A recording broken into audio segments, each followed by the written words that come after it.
2011 চনত প্ৰধানমন্ত্ৰী আৱাস যোজনাৰ আৰ্থ সামাজিক সমীক্ষা হৈছিল।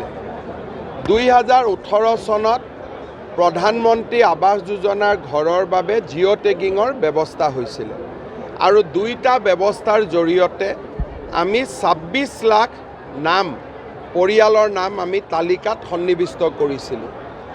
20 লাখ লোকৰ ঘৰ দিয়া হ'ল বা ঘৰৰ নিৰ্মাণ কাম চলি আছে। আজি 3,88,000 পৰিয়ালক নতুনকৈ আমি প্ৰথম কিস্তিৰ ধন বেংকৰ জৰিয়তে পঠোৱাৰ ব্যৱস্থা কৰিলোঁ।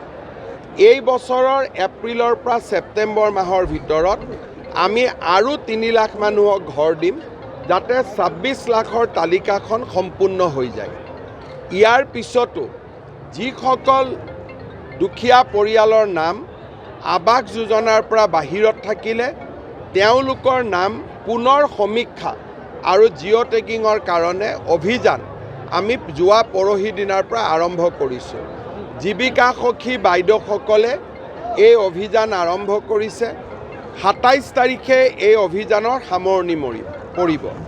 27ৰ পৰা 7 তাৰিখলৈকে ৰাইজে যাতে নিজেই, যদি কাৰোবাৰ ঘৰত জীৱিকা সখী বাইদেউ নগ'ল বা কাৰোবাক অন্যায় কৰিলে, তেতিয়া ৰাইজে যাতে নিজেই নিজৰ ফটোটো তুলি আপলোড কৰিব পাৰে, তাৰ বাবেও আমি 26ৰ পৰা 7 তাৰিখলৈকে আন এটা মহা অভিযান আৰম্ভ কৰিম। তাৰ পিছত যাৰ সঁচাকৈয়ে কেঁচা ঘৰ আছে প্ৰত্যেকগৰাকী মানুহৰ নামে আমি লিষ্টত সন্নিৱিষ্ট কৰিম আৰু পৰ্যায়ক্ৰমে তেওঁলোকক ঘৰ দিয়াৰ ব্যৱস্থা কৰিম।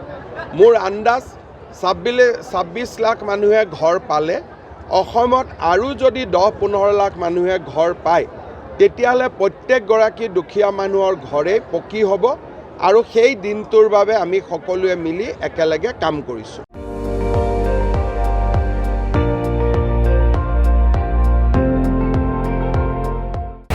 আপুনি চাই আছে ND24, সৰ্বশ্ৰেষ্ঠ নহয় সৰ্বোত্তমৰ দৌৰ।